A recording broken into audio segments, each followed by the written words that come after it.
What could Iran hope to gain from an assassination that would have brought fierce retribution? And I'm going to try to answer some of these for myself as I go. Well, it might be that they believe that the Obama administration is too weak to actually do anything fierce. And what about the drug cartel? Why wouldn't they use their own connections? Why do they need the Mexican drug cartel? Is Iran not powerful enough to do this on its own? Congressman Ed Royce, who chairman of the House Foreign Affairs Subcommittee on Terrorism, Nonproliferation and Trade, is commenting on this today. And this is right up his alley. How you doing today, Congressman?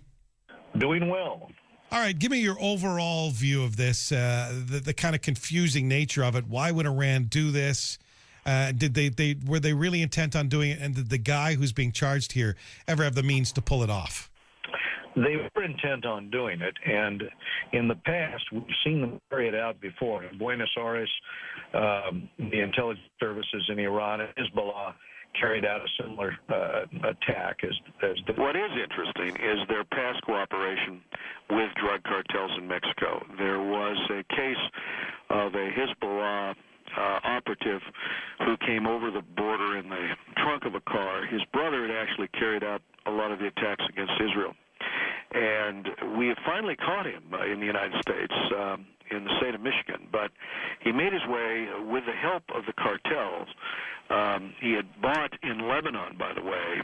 He had bribed an official in order to get entry into Mexico, and then took it from there with the cartels.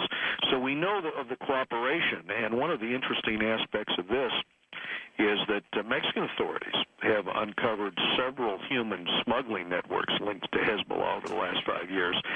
Last year, they caught a guy, Jamil Nasser, in Tijuana, Mexico, and he was attempting to set up a Hezbollah network in Mexico and throughout the region. So they already have those ties. But you also have the sophistication of the explosives used by Mexican cartels that's really picked up. You know, they used to have crude pipe bombs. Now they have radio-triggered plastic explosive car bombs like Hezbollah operates with. So the learning curve has been very rapid. And we had a hearing today with testimony from U.S. government, an ex-agent, about this level of cooperation. What's in it for Mexican drug cartels and human smuggling groups? Why would they do it?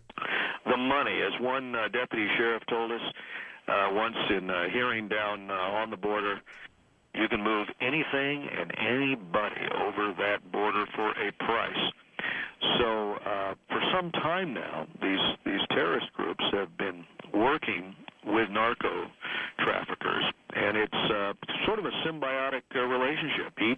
Each gain from the other. You can learn how to make better tunnels. You can learn how to make better car bombs on one side, and on the other, you gain access into the United States, which is something which these terrorist groups really would like to access. But if you're a Mexican drug cartel, aren't you risking putting the spotlight on yourself and forcing the U.S. government to act in a way it hasn't yet, or even the U.S. government pressuring the Mexican government to do more? Why would you draw this attention on yourself when you're making all kinds of money smuggling drugs over the border? You are making all types of money, and you and I would think it would be rather odd that they would move a Hezbollah operative over the border. But we have the very real case of Mahmoud Karani, who was trained by Iranian intelligence, who is serving in federal penitentiary today.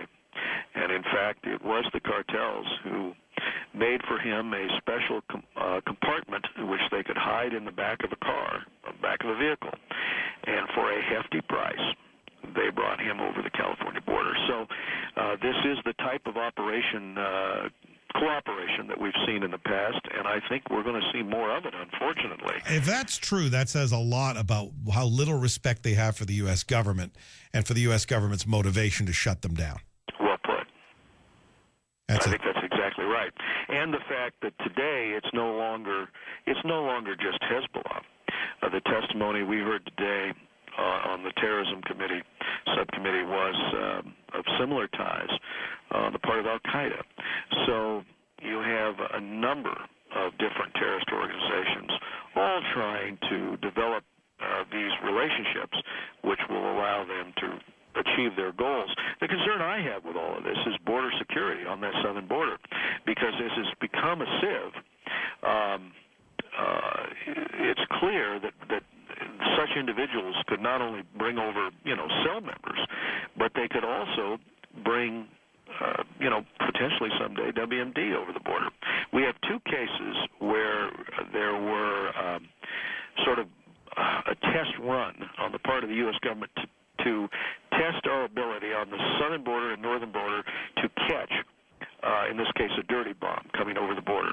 In both cases, the border security failed, and that's partly because we haven't done enough by way of extending the border fence, a double fence on the border that would help defend the border and be a force multiplier for our border patrol. It's because we haven't done enough also in terms of giving the border patrol the tools that they would like to have. And I would criticize both administrations, this administration, the Obama administration, and the past Bush administration, for not attempting to follow the law. The law is in place for the construction of that double fence on the border, which we've had testimony from sheriffs, we've had testimony, from Border Patrol agents in terms of how effective that is as a force multiplier for them. It hasn't been done.